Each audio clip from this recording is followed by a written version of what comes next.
Welcome to the Film Frenzy podcast. I'm Carter. This is my dad Ben, and today, podcast about movies, film. What's the other one? Sometimes story-based video games. Forgot what the podcast is about. I'm just a little excited at what we're going to talk about today. One of the most anticipated of the movies for me this year released last Friday. Yeah. As of the time of posting this, I was going to say yesterday, but that wouldn't have made sense because it's also not yesterday. It was not yesterday. So we're going to review the Fantastic Four, and we also have a few other things to talk about. Let's just go ahead and get those other things out of the way. It shouldn't take more than like 5 minutes. Comic-Con, San Diego Comic-Con just happened, and first thing I say, why the heck does it suck this year? There's always some sort of news for something, and there's nothing. Yeah, I mean, it's this way with a lot of industry shows. I know this is the way with like technology and video games, is that so much is getting leaked now beforehand that it leaves nothing left for these big not conferences, but you know what I mean. Yeah. These trade shows to have anything left to announce, which is a shame. I hate that. Yeah, I was looking forward to this just for like 3 things to get come out. First, I'll go biggest news or smallest news to biggest news. Smallest news: Invincible's releasing by the end of 2026. Which means not at the beginning of 2026. Yeah, which means we're gonna have to wait longer than we hoped for. But you know, I'm not too mad as long as it is 2026 because I want the animation to be peak. If they're really gonna do this, I want the animation to be really good, just like the Conquest versus Invincible fight in the finale. Second thing, I don't know which one's bigger news. Peacemaker Season 2 trailer released. I watched it. Oh, really? Yeah. When did that release? An hour ago. Oh, okay. It looks interesting. It makes me a lot less excited for it for what I was. Which isn't great at all. It looks really weird to me. And I feel like now I know exactly what's gonna happen throughout the show. Peacemaker's gonna in the first episode or whatever, the Rick Flag Sr. is going to start hunting him down, and maybe throughout the second episode too, and then he's going to go to the DCU universe with his friends, or by himself. He's going to kill that Peacemaker, he's going to come back, bring his friends over, and then live there as the new hero of that universe. So, I could be wrong, but that really seems like what's going to happen. And then, I hate it when trailers give away too much. Yeah, and it's happening a lot these days. There's only a few movies that haven't been just spoiled by trailers. Wakanda, what's it called? Eyes of Wakanda. Yeah. It's releasing 27 days early. Which is a weird choice. You almost never see that happen. Never. You might get to see it delayed, especially when it's a month from release. You don't push it up another month. I wonder what the reason. I can't wrap my mind around what the reason would be for doing that. It doesn't make sense at all. Because if they were that or weren't confident on it, they would probably just leave it be. Yeah. But if they were confident on it, they'd also probably just leave it be. So I actually have no clue why they'd ever do that. And there's nothing else releasing around the time that it was supposed to? Yeah.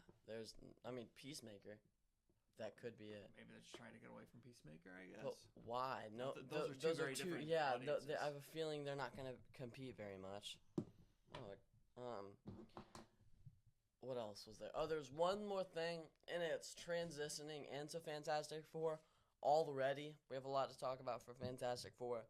But I genuinely dislike anybody who full-heartedly post spoilers online, especially when it's before the world premiere even happens. Like, it's Tuesday. The world premiere hasn't happened for all of the press and the famous people and all that. That hasn't even happened yet, and I'm being told to delete TikTok because the end credit scene's already there. Yeah. because it doesn't make Which, sense. by the way, warning, we are not a spoiler-free podcast. You will get spoilers in this podcast. So, on that note, but granted, we wait until after the movie has come out, so just be aware of that. But anyway. Oh yeah, I mean, at least in like, luckily I was able to wait to see it. I was like, my first reaction, like, it wasn't spoiled for me. It almost was. But the second TikTok or fourth TikTok after I download TikTok was the end credit scene after I watched the movie. There wasn't a spoiler alert or anything. I'm not gonna say it yet. I'm not gonna say what the end credit scene was yet. But it showed it. There wasn't like the build up to that moment, because in the end credit scene there's a little bit of build up and then the crazy thing happens. The TikTok starts with the crazy thing, so there's no time to avoid it at all. It's so, like, why would you ever do that? Yeah, it's people just trying to get likes and clicks and all that fun stuff. Yeah, trying to be internet famous. It really bothers me. If you're gonna be a spoiler type podcast show, have the courage to say that up front. Don't spoil things for people, because that absolutely ruins the movie experience. This goes back to one of my biggest pet peeves about going to see movies. And it's a rule we have. What's a rule we have after we finish a movie, Carter? We can't talk about it until we go to the car. Yes. When we go see a movie, it's something I started when they were little. We will not talk about the movie at all. Like, we won't say how we like it. We won't say anything about the movie until we get in the car. Because I've had, on more than one occasion, numerous occasions, people spoil the movie as they're walking out of the movie theater saying, "Oh my gosh, I can't believe that so-and-so was in the movie, or that he died, or this, that, and the other." I'm like, well, thanks a lot. And now the internet is becoming that place. Yeah. Where people are just wait. You don't have to spoil the movie. It ruins it for everybody. I say that as we are a spoiler podcast, but warn you. Yeah. Yeah, we're warning you. I'm telling you right now. We'll say it again right before we say any spoilers, but click off this second we tell you to, unless you just aren't gonna see the movie either way. Click off the, like, it's crazy. You want to be able to see that with your first reaction. But it's so dumb. Like, I don't know. I don't know why people can't let other people get that first reaction. Yeah, I agree. It's frustrating. So, anyway, that was our little rant, our little soapbox about spoiling movies. Okay. Okay, spoilers starting now. Or I guess not right this second, but just the last spoiler warning for all you guys. Can you believe Chris Evans returned in this movie? That did not happen if you haven't seen this movie yet. I read something that he was, and I would have been mad if he did. Yeah. Like, he's already dead. He's old.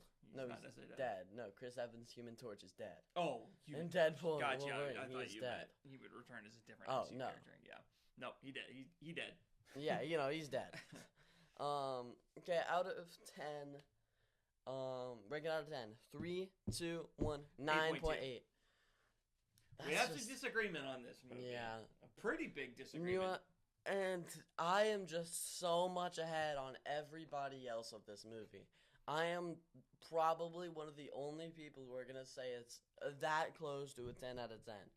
And it's because everybody's problems with this movie I just don't have. I don't think the end credits, or not the end credit scene, the final battle's rushed. Not rushed, bad. I don't think that Franklin is forced into that movie at all.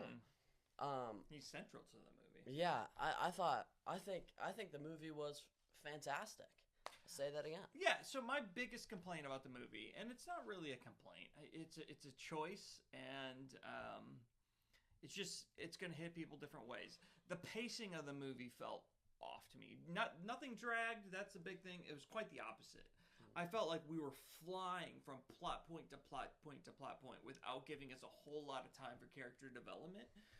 All of the actors were great. I don't feel like I didn't get to know the characters, so it's a weird complaint for me to have. I thought they did a really good job of how they introduced the backstory to the Fantastic Four.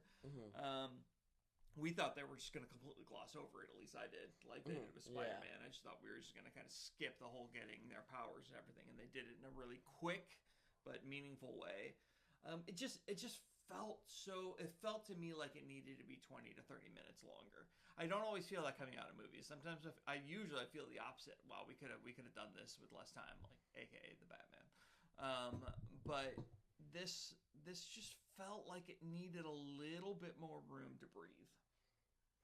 You know, I think the whole movie has this sense of hopelessness where they are jumping from one thing to another.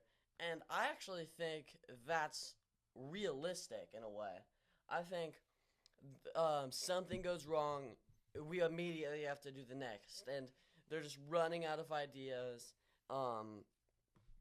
And I thought, I really liked that portion of the movie. It really shows you how great Galactus is, where the entire Earth has to work together just to mess up 3 times because Galactus outsmarted you again. So this is where I feel like the moment they met Galactus to the end is where the movie that's the pacing it should have been. It worked. Where they could have stretched it somehow, some way, maybe given us a little bit more time of them fighting another villain, something. The preamble, the part getting to meeting Galactus, could have been a little bit longer. From Galactus on, I agree with all of that. The pacing of it felt like it had a sense of urgency to it. Like you said, even a sense of despair to it. But it was the first half that I just felt like I would have liked to have gotten to know Johnny better, Thing better. That's just me. I'm going to sneeze. But I both sneeze that way, so it's not right on the microphone. I actually, that is not what I thought you were thinking at all. I thought you were with everybody else saying the end was the part that was a little like that's a new opinion there. But yeah, I mean, I thought the end battle was fun. That was my other slight complaint from the movie. Now, again, I should have prefaced all of this by saying I'm not a huge Fantastic Four fan of the characters themselves. I've never loved any of them, so I didn't come into this going, oh my gosh, I'm going to love the fight sequences. But that was one element. I felt like the actual fighting and the use of their powers was underwhelming. I wanted to see more of it. That's early, not the end. I wouldn't change anything about the fight sequence. Everything, how they used their powers at the end was fantastic. I would have just loved to have gotten to see one more scene where I got to see them in action. I thought, just a little side note, Human Torch looked, same with the Thing, but we already saw him. Human Torch looked incredible. Like, with his flame on, I was super surprised with how perfect that looked. The red skin with the orange eyes, flames, it was awesome. One really interesting moment from the movie I didn't know was possible was when he swooped in and saved the kid. Apparently he could turn the flame on only his back and not his hands. I didn't know he could do that. Yeah. Because you see him flying in and the front half of him doesn't have the fire on him and he's just holding the kid and drops him off, takes off. That was cool. That was really cool. The kid he saved was actually the director's daughter. Did you know that? Oh, no. I watched something about that. Neat. I have a lot I wrote down about this movie, so yeah, go ahead. Dig in.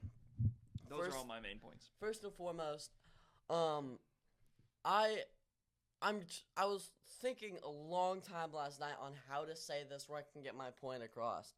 Galactus is the best MCU villain ever for one singular movie. Thanos throughout the entire Infinity War movie, I like Galactus more. But Thanos throughout the entire MCU, Thanos is obviously a better villain. But if you took a villain from one singular movie, I think Galactus is the best one. Like characters like Loki or Thanos who have multiple different movies where they're villains, they're obviously going to be better. But singular movie villains, Galactus is the best one. Does that make sense? Okay. That's much better than how you put it last night coming out of the movie. I thought Galactus was great. He had like 4 lines, so I had a hard time like seeing any development in the character. But he's certainly terrifying, and from an opponent standpoint, he is the most brutal that you're gonna have to face, even worse than Thanos. That's the thing. I don't think Galactus. I think the fact that there's no character development throughout, which is not a normal thing you want to hear for a character, but Galactus shouldn't have any character development. He should be this one singular Nexus being. Do you know what that means? Only one in the entire multiverse. Oh, okay. This one singular Nexus being who only wants one thing to feed on planets, because that's how we can survive. So, if he's been doing this for billions and billions of years, I think that's like, I don't know where I don't know. And they almost created a sense of pity for him, because he isn't like Thanos, whose desire was to eliminate half. That's what he wanted to be doing, was killing half of all of the universe. You get the sense that Galactus doesn't want to be destroying worlds. He has this insatiable hunger that he has to fulfill. Which is an interesting take. You knew he didn't want to, because that's why he wanted Franklin. He wanted to give up be able to get out of doing that. Yeah, which is interesting. And I mean, if he doesn't, he'll obviously die. Now something else about Galactus. I have a few things written about Silver Surfer in this movie. First thing I'm kind of confused about. So, he's a Nexus being, right? Now, we already know that the old Fantastic Four is in the same multiverse as the MCU because of Deadpool and Wolverine. All three of those get connected, right? But why would he need another Silver Surfer? I mean, obviously Norrin Rad turned on Galactus in the Rise of Silver Surfer, so he's dead. But why would he get another Silver Surfer? He needed a herald. He always needs a herald. Why? I'm not entirely certain why he needs to come and warn a planet he's about to devour them, but that doesn't bother me, the fact that he got another one. How did Silver Surfer die in the original two? It was kind of the same thing, except he went, because Galactus was more of a storm than anything, and he went into the storm of Galactus and didn't return. So it was kind of the same thing as this, except this Silver Surfer has, what's her name? I don't know. I don't remember. Has a lot more chance of surviving. So do you think two things that come off of that? Will we ever see this Silver Surfer again? Do you think she died by sacrificing herself to defeat Galactus? I've gone back and forth on this. Part of me feels like, yeah, we're gonna see her again. Shalabal. I don't know. She didn't die. What she was doing didn't cause her to die. Mm-hmm. It's just a question of whether or not Galactus is going to kill her because she betrayed him. And part of me thinks no, I don't think he will. Because Silver Surfer is such a loved character throughout all Marvel comics, I don't think they're just going to kill her off. No, I think that if they decided to kill her, that version of Silver Surfer, I think he will get another Silver Surfer before. I think we'll see the male version come back to the MCU or something. I just think that'd be so repetitive. Yeah, I agree. I think they're going to keep this. I think she's going to survive. Because, again, I don't get this impression that Galactus particularly enjoys killing people. That's not what he's about. So I don't think he's going to kill her for it. I think he might punish her for it. But I don't think he's going to kill her. Do you think we'll ever see Norrin Rad Silver Surfer throughout the entire MCU? Which is the male version of Silver Surfer? I don't know. If it was, it would be because of the fact that Thanos decided to kill her off. I kind of want her to stay, though. Yeah, I liked her a lot. I really, yeah. I mean, I wrote this down, too. I genuinely think she was one of the best characters throughout the entire movie.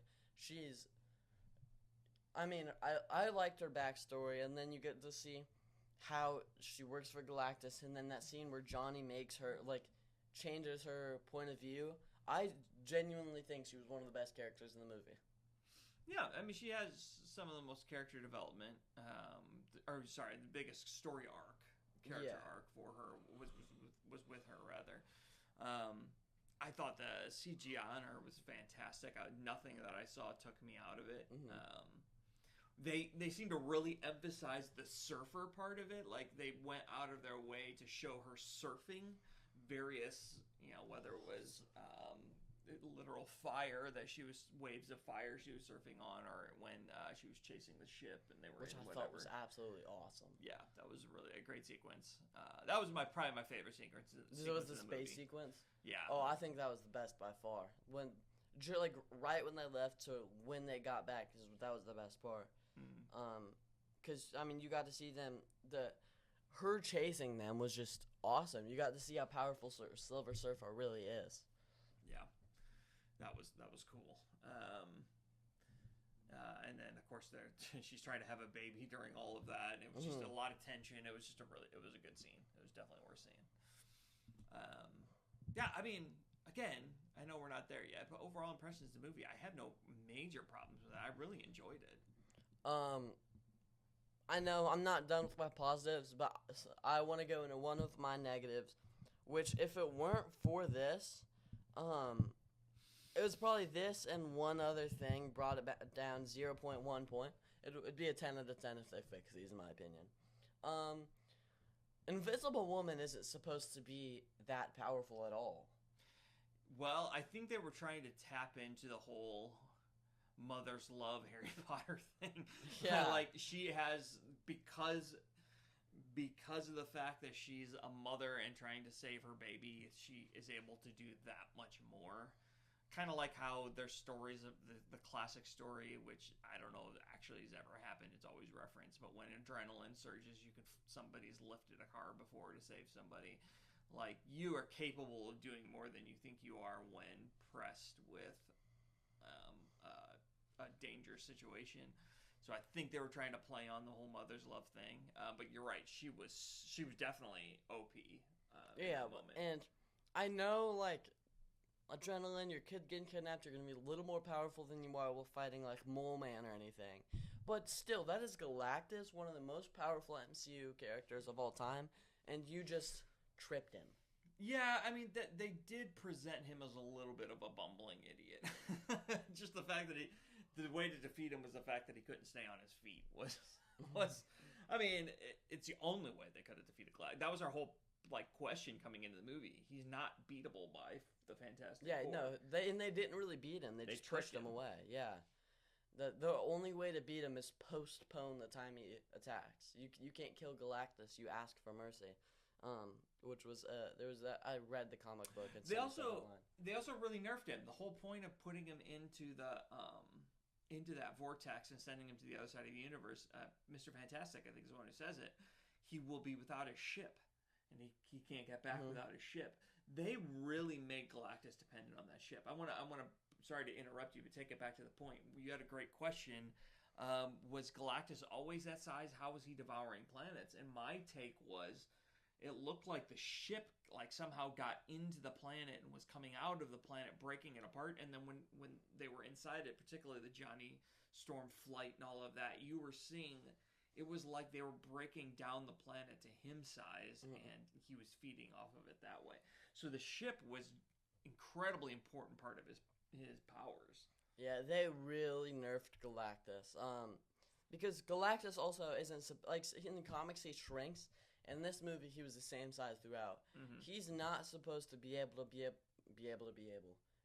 to walk down New York. Tallest Empire State Building. He's supposed to be able to eat all of America with one hand. He's supposed to be able to swallow the earth in a few bites. He's not supposed to be that small. And I know if they didn't do that, they wouldn't have been able to have him fight. I just thought that isn't a problem with me for the movie. I think it was an interesting choice. I think it was an interesting choice. But I'm also kind of glad they did it because another thing about him being in Nexus being, as you see in Rise of the Silver Surfer, every universe he looks a little different. Every species he looks a little different. It's that's not I don't know what Galactus' true form is, but like a Kree would see him as a giant Kree. Mm-hmm. A Rocket would look at Galactus and see a giant raccoon. Mm-hmm. But just so interesting to make him dependent on his ship. Yeah, like that. I was just wondering. In every universe, does he need that ship, or is he really huge in other universes? Yeah, that's a really great point. I don't know. That's fascinating. I know. We did talk about this a little bit driving out. Marvel did a brilliant job of fooling everybody. The way the end credit scene of Thunderbolts, the marketing and everything had everybody believing, at least everybody I've talked to, that Galactus was going to win this battle. Oh, and yeah. The Fantastic Four, for whatever reason, they were going to have to explain it, were swapping universes. We all thought that, like, there wasn't... The baby. That's what I thought. As the movie was going, I was like, they're gonna make the decision to save Franklin and go to a different planet. Which... different universe. If you didn't know, Franklin's, like, top 5 most powerful Marvel characters. They were hinting at that, yeah. Yeah, they said, like, 30 times he's as powerful, if not more powerful, than Galactus, and Galactus is probably the most powerful person we've seen in all the MCU. Yeah. Yeah, Franklin's gonna be, like, the most powerful person in all of MCU. No wonder, Doctor Doom is trying to kidnap him. So that's the reason. So anyway, go ahead. I'll talk about that a little more. We could talk about that a little more later. Exactly what you said, where the Thunderbolts made us think that they were gonna lose for sure, because you see this spaceship going in their universe. Even though that's definitely not why they're going there. They're gonna go. We just assumed they were gonna go there in this next movie. We're not gonna see them go there for another year. And Doomsday, and the trailers especially made you think that, because you didn't see them running from Galactus in a ship, but what you did see is them in their own ships scrambling away. Yeah. Everybody assumed, oh, that's when Galactus just destroyed the Earth, so they're trying to run away. Which was awesome, and I think the trailers didn't give anything away except for one minor detail, which would have been a lot better if they just didn't include it. And I'll talk about that again in a minute. But the fact that you never saw Galactus's face, heard his voice, or really saw Galactus in any of the trailers was awesome. There was the point... You saw the shadow of his head. You saw a shadow of his head. You saw a foot once. But that's about it. When you see him in a ship where you see his eyes glowing, or you see his actual eyes, or how big he is, or his face, he's so intimidating. It's insane. He looks absolutely awesome. Now, do you have anything to say? Now, I just said the trailers didn't give anything away.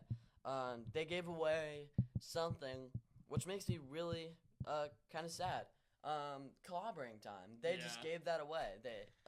We knew when he was gonna say it already. They did not need to include the Johnny Storm and him falling back to Earth and saying it's what time is it? What time is it? What time is it? Because once we got to that point in the movie, we all knew it was gonna happen, and it would totally ruin the climax in that moment. Oh, for sure. That was supposed to be like a peak funny moment. It was supposed to be the part where we're all like cheering along that he finally did it, and it was the trailers. They just totally sold on it. I also don't understand why they can't just make a movie where he just says it, like, unironically can just say it. Yeah. I want him to say it's clobbering time. It's not like that's like a super cheeseball line. It's not that bad. Yeah, that should be his catchphrase. Yeah, I mean, I feel like they've definitely said a lot more cheesy things in the MCU. It's clobbering time is like his catchphrase, so it doesn't make any sense. talking about the thing, he was just incredibly sidelined in this movie. Wasn't in it that much at all.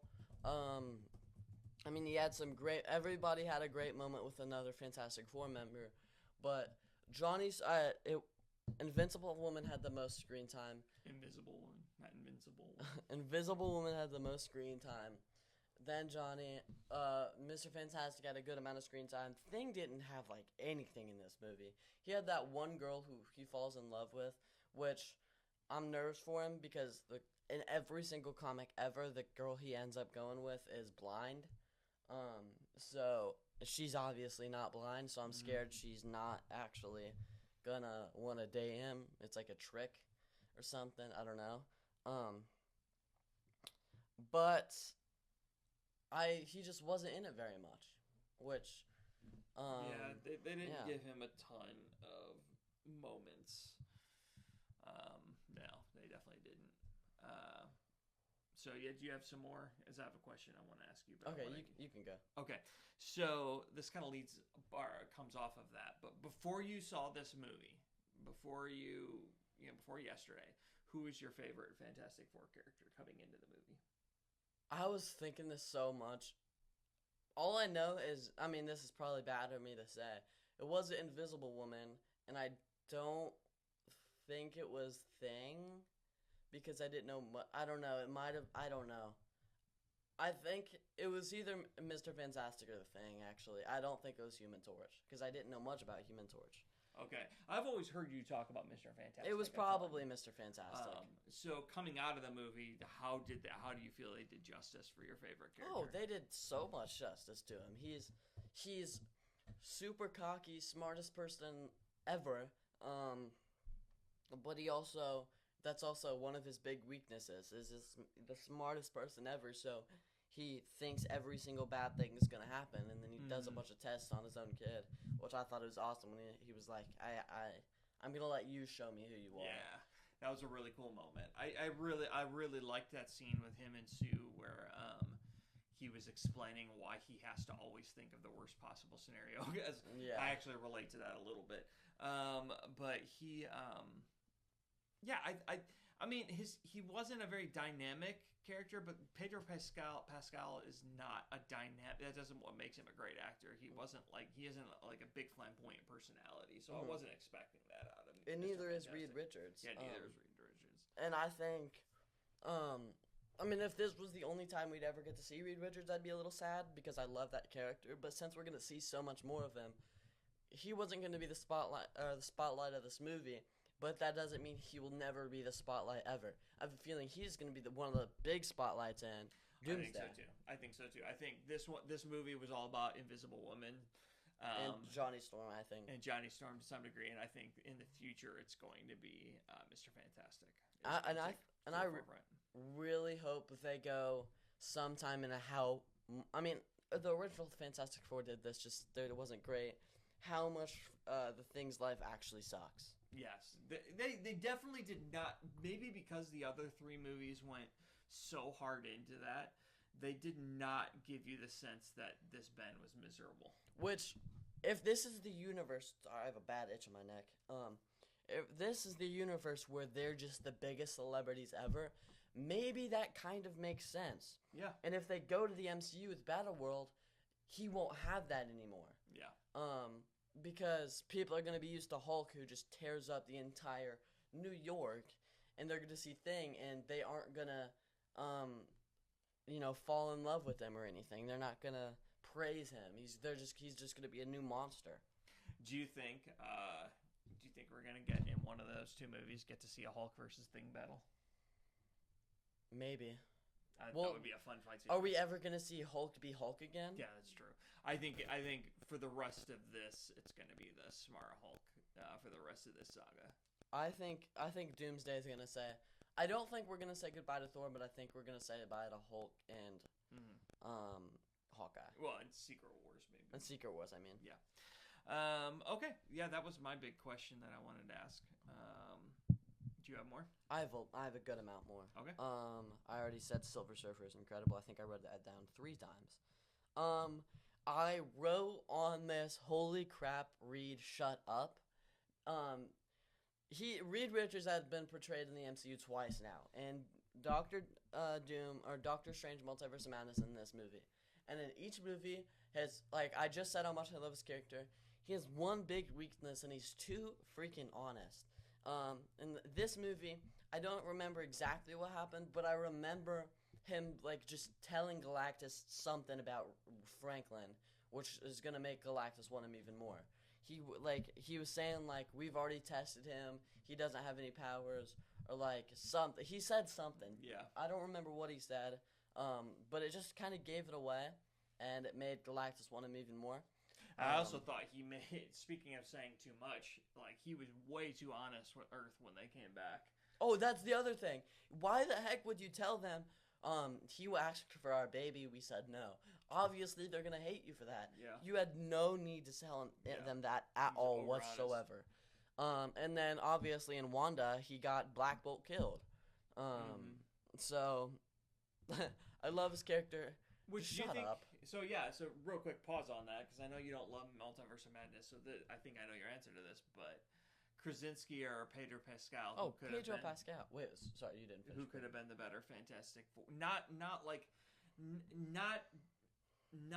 which one was better in terms of how their character was used. Which one would have been the better Mr. Fantastic, actor-wise? Pedro Pascal.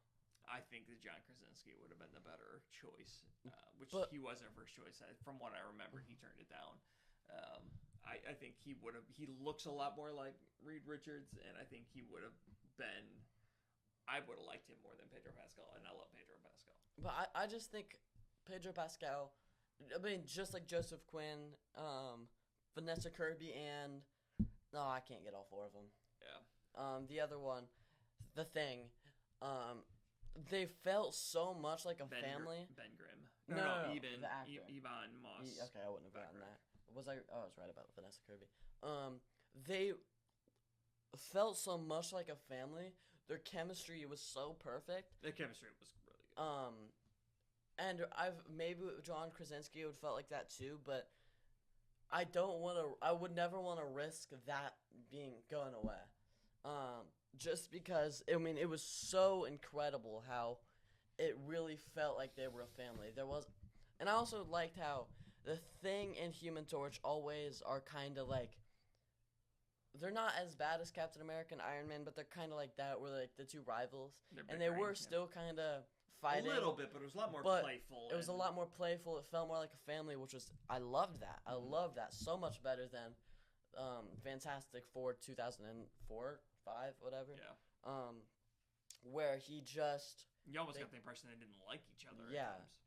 At times. What else? What do I want to say next? I don't really have anything. We're about 38 minutes in. Okay. I don't want to go into comparing it to other Marvel movies yet, because I have a few more things to say about this movie. Let's just go ahead and talk about the end credit scene. Yeah.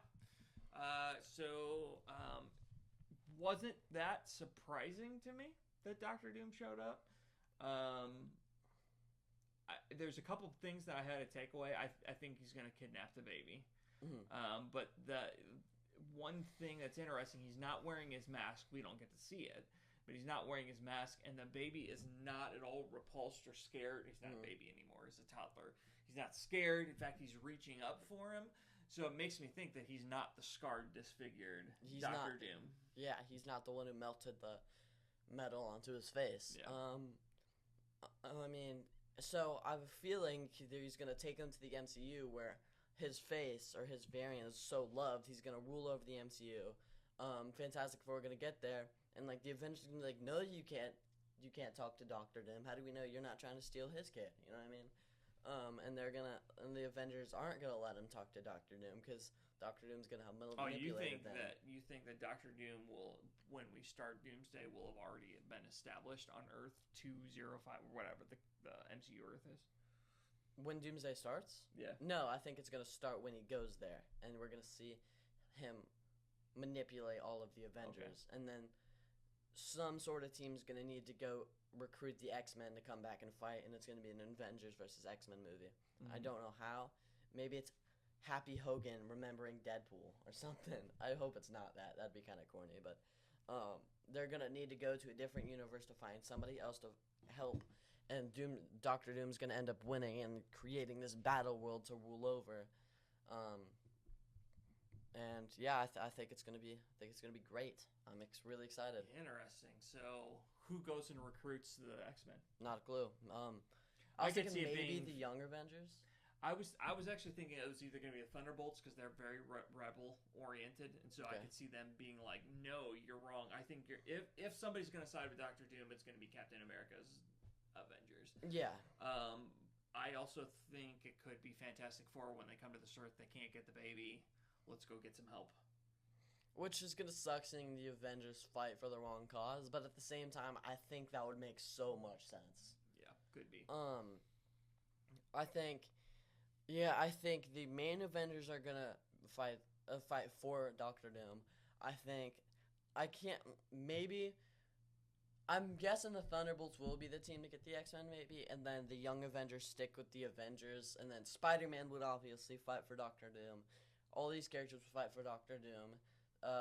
And the X-Men would have to come and fight them with the Fantastic Four, and the X-Men Fantastic Four would obviously win. The only that. problem with this theory is that it is following awfully close to Spider-Man Far From Home with Mysterio. Like, Mysterio starting out the good guy, everybody's selling him on being the good guy, and then all of a sudden he turns on you halfway through. It's a lot different because he's a lot more believable. Yeah.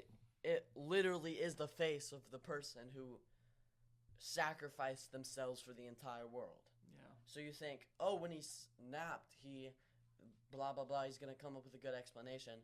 Doctor Strange isn't going to trust him. Doctor Strange is going to be a person to go back. Ooh, that's a good one. That's a good thought. Yeah, so you think in theory Doctor Doom is going to try and claim that he was Iron Man, okay. Coming back. Yeah. That would make him instantly trusted if people Oh, believe yeah. that. Sad. No, wait a minute. Monica Rambeau, is she in the X-Men universe right now? She is already in the X-Men. So, somebody is gonna contact Monica Rambeau. She's gonna be not a big part of this movie, but she's gonna be important. Kind of like how Star-Lord wasn't a big part of Infinity War, but he was really important to the plot. Back to Fantastic Four, the movie. Did it have the best cinematography of any Marvel movie ever? I don't know. I think it's by far. I don't think another movie comes close to it. The shots were just beautiful. On Earth, shots were beautiful. And space shots were beautiful. It looked the best out of any Marvel movie ever. It didn't look gray. The suits were the best Marvel suits in all of the MCU. Galactus had the best villain suit of all of the MCU. Silver Surfer looked incredible. I think this was the best looking movie by far. Okay. Yeah.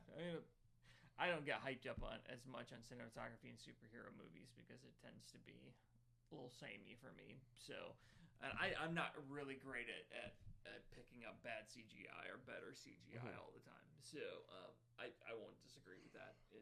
It certainly wasn't a distraction for me.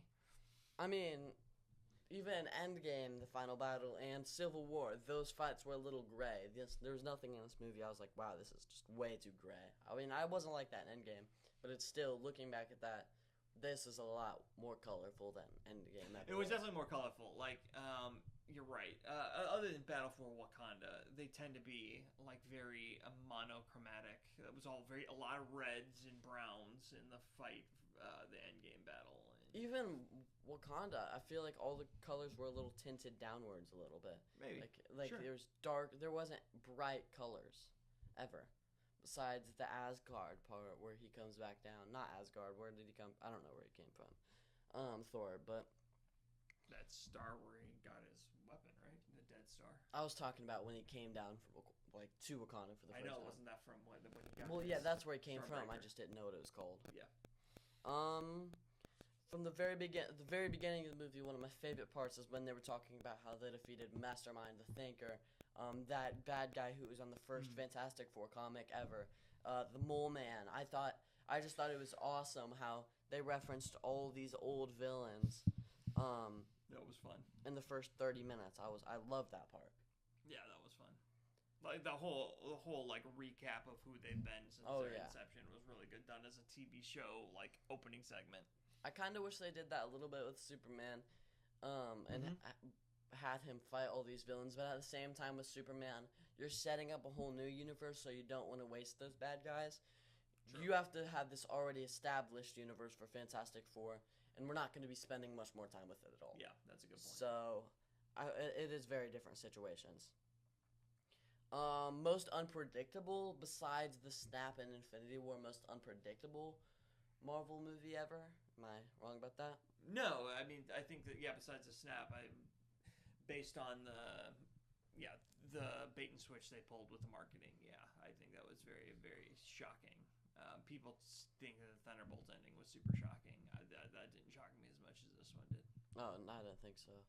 I mean, because throughout the movie, I was like, wait, no, this is going to happen. Wait, what? No, this is going to happen. Yeah, my whole view of the movie as it was going was through the lens of, well, this is going to end with their Earth dying. So. Yes, and one thing that Marvel did amazing, and I kind of felt like I shouldn't trust them, but at the same time, I was like, well, what else could it possibly be? They're obviously going to lose to Galactus. Yeah. I loved Herbie. I thought Herbie was awesome. Herbie was a lot of fun. I've said this multiple times on my personal YouTube channel and Superior Studs, and I've said this to him. I want Herbie to be the new like R2D2 or I guess DC's doesn't really have one, but this like cute robot who will get a bunch of merchandise and everybody will love them and become a household name, and we're like kids are like, oh, I want this. That's Herbie. I want that to be Herbie in the MCU, and I want them to do more with Herbie. Herbie was fun, and I want them to make Lego sets of Herbie. I want them to. I want more Herbie. Yeah. I don't know why. I just think that'd be really cool. Last thing about this movie specifically, the rest. I mean, it's all about Fantastic Four, but like the rest, you need other movies to explain it, I guess. Rank all four Fantastic Four members. Okay. In terms of like how we like them or how they how they were portrayed in this movie. Okay. In terms of like my favorites of how they were portrayed. Sure. So for me it's Johnny Storm, Invisible Woman, Thing, Mr. Fantastic. Super close to mine. Human Torch, Invisible Woman, Mr. Fantastic, Thing. I really liked Mr. Fantastic. I loved Thing in this movie. He just was barely in it. Yeah. Invisible Woman was in it the most, and I think she was awesome, but I don't think I think this side of Human Torch where he's just so ignored throughout the Fantastic Four because he's this funny guy, but yet he saved everybody. If it weren't for him, they wouldn't have had that last teleportation thing, and they would never have defeated Galactus. Yeah. Come to think of it, did Thing do anything? Like, he broke the building that forced him off of his feet? Was that it? Yeah, that was his big contribution. Oh. Was knocking the building down that knocked him into the portal the first time. I feel like any of them could have done that. Well, he brought out a whole skyscraper. Yeah, he definitely did the least amount though. Invisible Woman held him for like 20 seconds, which was stupid. Mr. Fantastic leaked lava out of him, which stopped him for a little bit, which definitely, and then he made the whole teleportation thing, and Johnny saved it, and then saved Thing, and then did the little switcheroo with the baby. Yeah. Okay, so final thing here, because we're kind of over time, I think, at this point. So let's not spend a ton of time on this, but where does this slot for you now in top 10 MCU projects? Because this is a bigger movie than has been released in a while. I have a few more things to say. Okay. I'll speed through it after this. Okay. I think this movie is a top 5 Marvel movie. It is. Here's my top 5 right now. Number 5, I forget. I'm gonna check. You go first, actually. Okay, you're not going to agree with mine at all. You're going to have a hard time with this one. So Fantastic Four didn't slot in until number 7 for me. So ahead of it is Spider-Man No Way Home, Infinity War, Thunderbolts, because you know how much I love that movie, Endgame, and this is the big fight for you. Avengers 1 was number 5 for me. Deadpool, Wolverine, Fantastic Four. I could be argued into flipping Deadpool and Fantastic Four. Deadpool, Wolverine. I was trying to base it on how I felt when I left the theater, and I was a lot more in love with Deadpool and Wolverine when I left than when I left Fantastic Four. I'll just go ahead and speed through my top 10. 10's Avengers, 9's Age of Ultron, 8 is Thunderbolts, 7's Deadpool and Wolverine, 6 is Civil War, 5 is Guardians of the Galaxy Volume 3. Now, this is where you're definitely going to disagree with me. 4 is Spider-Man No Way Home, 3 is Fantastic Four, 2 is Endgame, 1 is Infinity War. Interesting. I like this movie better than I like No Way Home. Wow. And I don't... But that isn't a huge shock to me based on your love of Fantastic Four. But I would way rather than make Spider-Man 4 than another Fantastic Four movie. That's I love Spider-Man so much more, but I think this story just was just better in general. That's really interesting. That's an interesting hot take. I would disagree with that strongly because it's obviously my number 1 movie. But yeah, okay. Another thing, the MCU is so back. Yeah. I feel like I think they've secured that. I mean, everybody, myself included, is worried about the underperformance of Thunderbolts, but very few people will disagree that it was a fantastic movie. I hate the argument that Marvel fell off after Endgame, because if you look at the movies after Endgame, in my top 10, 5 out of the 10 are after Endgame movies. It's Thunderbolts, Deadpool and Wolverine, Guardians of the Galaxy 3, Spider-Man No Way Home, and Fantastic Four. Yeah. And the only other 5 that make it are the big team-up movies, like Civil War, Age of Ultron, Avengers 1, Avengers Infinity War, Avengers Endgame. I think the more the feeling was, financially, there's a big difference, but put the finances aside, there was only one true dud of the Infinity Saga, and that was Thor 2. Mm-hmm. Whereas there were some real duds in this one. Yeah, but the highs are so much higher than the lows, in my opinion. Yeah, I mean, the finances, there's no question. The Infinity Saga made way more money than this did. But some of that, I mean, superhero fatigue's a real thing. We're what, 30-some movies in now? And 37. 37 movies into the MCU. Of course fans are going to stop coming in droves. That's just normal, and I think they're going to be a little surprised. I don't think Doomsday is going to put up quite what they think they're hoping. It's going to make $1 billion. It's going to make $1 billion, but that's also not accounting for inflation. It's several years since Infinity War and Endgame, so I think it's not going to be the success they're hoping it's going to be. I think it'll do really well. I think Secret Wars has potential to be the highest grossing movie of all time. Yeah, I would be interested to see when it actually happens how that will compare with inflation accounted for. Will Endgame still be higher? I want to do what we did with Superman. I'm going to name a few movies, not Marvel movies, because we just kind of got a feel for that, and tell me if it's better or worse. Okay.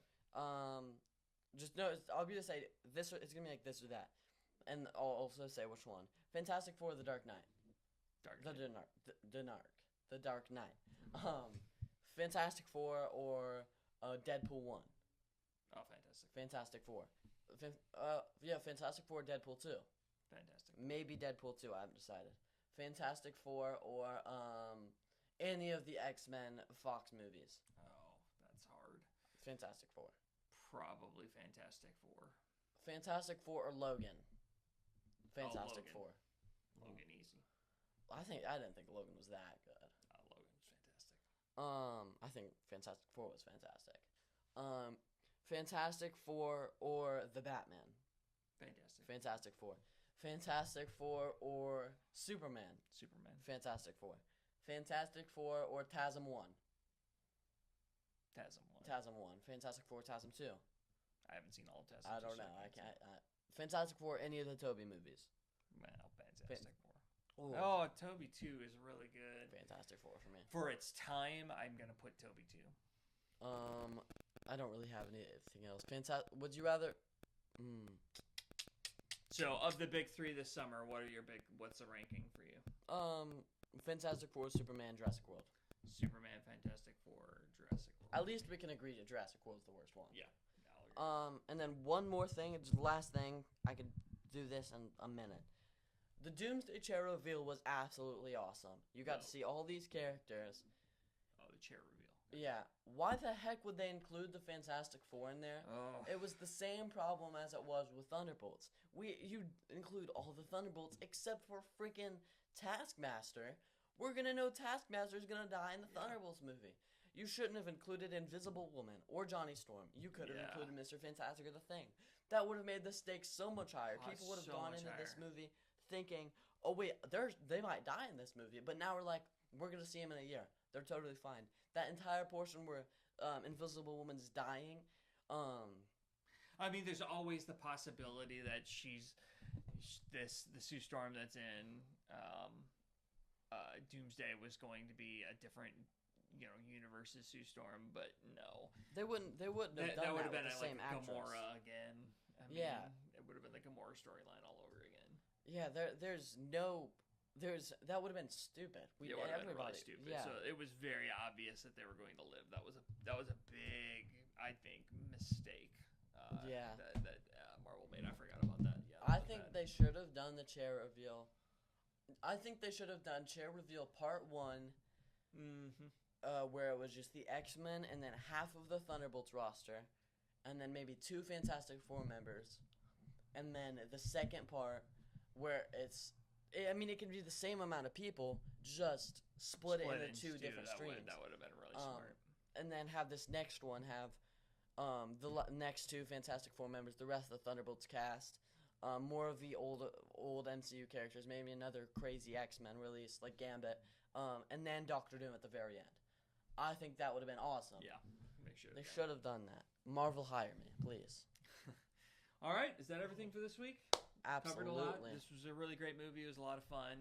I'm sad it's the end of the big movie season for us, but it was a fun run this year, and I'm super pumped for 2026.